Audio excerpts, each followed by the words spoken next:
आज मैं एक्सप्लेन करूंगी मूवी जिसका नाम है मिसिंग 2023। तो कहानी शुरू एक वीडियो को दिखाते हुए होती है जिसमें हम एक फैमिली देखते हैं। उसमें एक छोटी बच्ची जिसका नाम जून और उसके मॉम डैड थे। तभी जून के डैड के नाक से खून आता है और हम देख पाते हैं ये वीडियो जून देख रही थी जो कि अब बड़ी हो गई है। उसके डैड की भी मौत हो जाती है। जून अब अपनी मॉम और उनके फ्रेंड के साथ रहा करती थी। आगे दिखाया जाता है जून अपने दोस्तों से बैठी इंटरनेट पर बात कर रही थी। तभी उसकी मॉम की कॉल आती है जो उसे बता रही थी कि वो अपने दोस्त केविन के साथ ट्रिप पर कोलंबिया जा रही हैं और तुम अपना ख्याल रखना। वो अपनी एक दोस्त को जो कि वकील थी उसे अपनी बेटी जून का ख्याल रखने का कहकर जाती हैं और साथ ही उसे कुछ पैसे भी देकर गई थी ताकि उनके पीछे जून आराम से अपना खर्चा कर सके। जून अपनी मॉम के जाते ही थोड़ी ही देर बाद अपने दोस्तों को घर में पार्टी पर बुला लेती है और सारे पैसे खर्च कर देती है। जून लगातार एक हफ्ते तक पार्टी करती है। उसके घर उसकी मॉम की वकील दोस्त भी आती है जो उसका ख्याल रख रही थी, जिसको उसकी मॉम अपनी बेटी का ख्याल रखने का कहकर गई थी। इसी तरह एक हफ्ता गुजर गया था। जून अपनी मॉम और उनके दोस्त जिसका नाम केविन था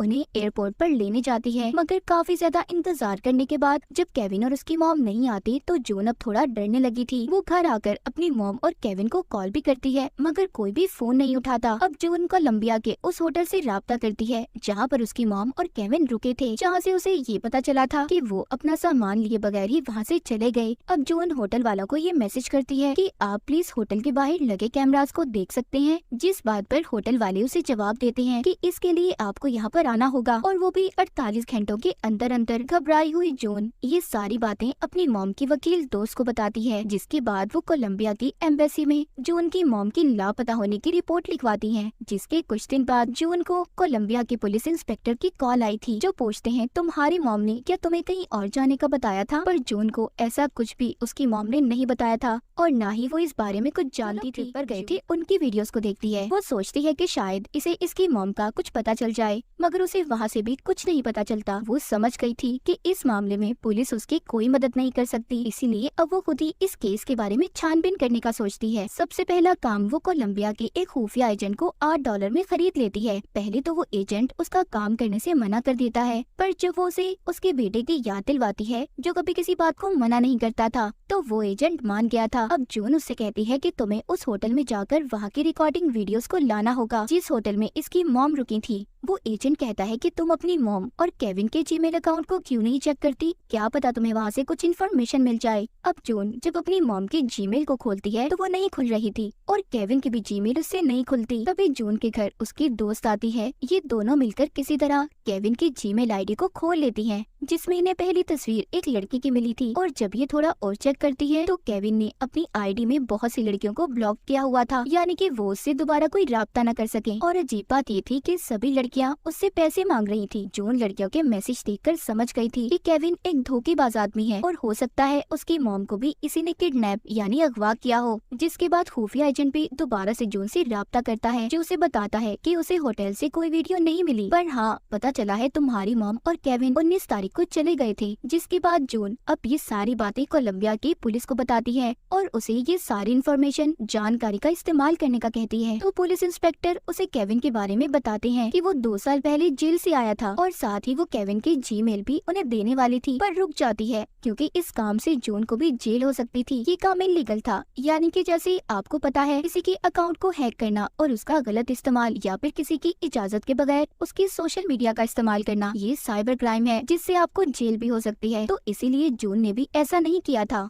मगर अब किसी भी तरह उसे अपनी मॉम को ढूंढना जगह पर थी। उस जगह से उसे एक आदमी के बारे में भी पता चलता है। जब जून उसे कॉल करती है तो उस आदमी से उसे ये पता चला था कि केविन उसका दोस्त है और वो जेल में ही दोस्त बने थे। वो उस आदमी से अपनी मॉम के बारे में भी पूछती है तो वो आदमी कहता है कि हाँ केविन ने मुझे बताया था कि वो एक औरत से बहुत प्यार करता है और वो उसी के लिए खुद को अच्छा बना रहा है। ये सब सुनकर जून उसका फोन काट देती है। जिसके बाद जून को खुफिया एजेंट की वीडियो कॉल आती है जिसको एक लॉक ताला मिला था। वो कहता है पता नहीं केविन ने इस ताले को क्यों खरीदा था, जून को कुछ समझ नहीं आती। जिसके बाद वो कोलंबिया की एक जगह के बारे में सर्च करती है जहाँ पर उसे एक ऐसी ही जगह के बारे में पता चला था उधर सब प्यार करने वाले तालों को बांध कर आते थे। उन्हें वहाँ पर एक ताला भी मिला था जिसके ऊपर केविन और उसकी मॉम का नाम लिखा हुआ था। अब जून दोबारा से ट्रिप की वीडियो को देखती है जिसमें उसे एक वीडियो में केविन नजर आया था जो उसकी मॉम को प्रपोज कर रहा था, पर उस वीडियो में उसकी मॉम का चेहरा साफ नहीं था। वीडियो में दोनों बहुत खुश थे, पर जब वो रोड से गुजर रहे थे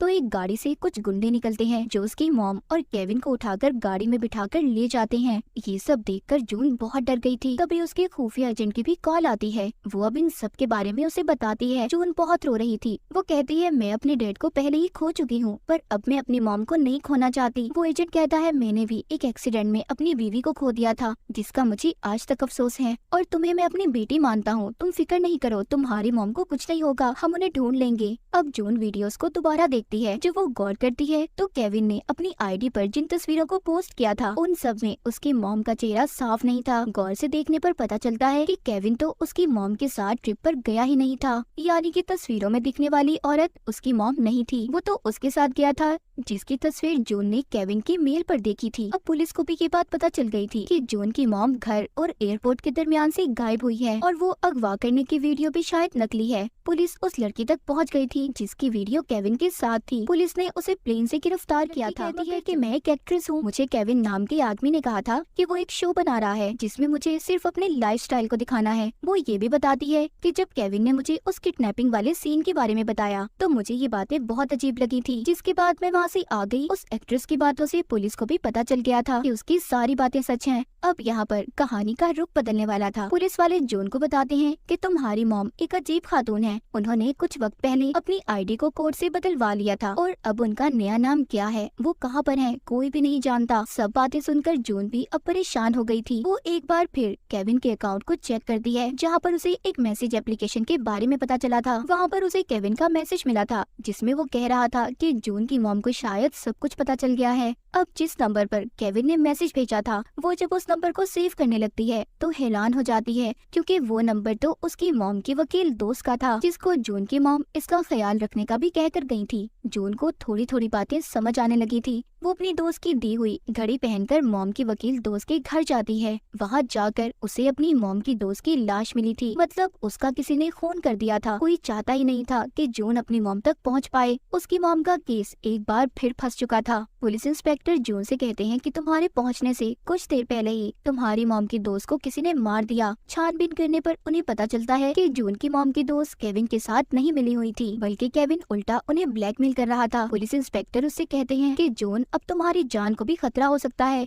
तुम नहीं जानती तुम्हारी मॉम की दोस्त को किसने मारा, केविन ने या फिर किसी और ने। फिलहाल हमारे पास कोई सबूत नहीं है, तुम्हें अपना ख्याल रखना होगा। इसके बाद हमें दिखाया जाता है कि किसी ने जून के लैपटॉप को हैक कर लिया है, यानी कि अपने कंट्रोल में, और वो इंसान जो भी था वो शुरू से ही उसके लैपटॉप से जून पर नजर रख रहा था, जिसका मतलब केविन अकेला नहीं था, उसका साथ कोई और भी दे रहा था या फिर कोई उससे ये सारे काम करवा रहा था। अब किसी न किसी तरह बहुत ज्यादा कोशिश के बाद जून ने अपनी मॉम को ढूंढ लिया। ग्रेस यानी कि जून की मॉम का नाम था। शायद ये उसी इंसान का मैसेज था जिसके लिए या फिर जिसके साथ केविन मिलकर काम कर रहा था। जून को केविन के बारे में ये भी पता चलता है कि कुछ वक्त पहले उसने उस आदमी के घर में कैमरास को भी लगवाया था जिसके लिए वो काम कर रहा था। जून अब उन कैमरा को हैक कर लेती है, जिससे उसे पता चलता है कि ये तो उसी का घर था जिसमें वो बचपन में रहा करती थी, वही घर जो हमने कहानी के शुरू में वीडियो में देखा था। उधर केविन भी पुलिस से लड़ाई में मारा जाता है। जून अब सोचती है कि जब केविन भी मारा गया तो आखिर ये इंसान कौन है जो हमारे बारे में इतनी इन्फॉर्मेशन रखता है और हमारे पीछे पड़ा हुआ है। तभी उसे उसी आदमी की कॉल आती है जिसने पहले इसे केविन के बारे में बताया था, जो कोई और नहीं बल्कि इसके डैडी थे, जिनको हमने कहानी के शुरू में नाक से खून निकलते मरते हुए देखा था। मगर जून के डैड मरे नहीं थे और जो घर उस सुनसान जगह के बारे में जून को पता चला था वो इसी के बचपन का घर था। सब जानने के बाद जून अपने डैड को घर पर मिलने बुलाती है। वो समझ ही नहीं पा रही थी कि वो खुश हो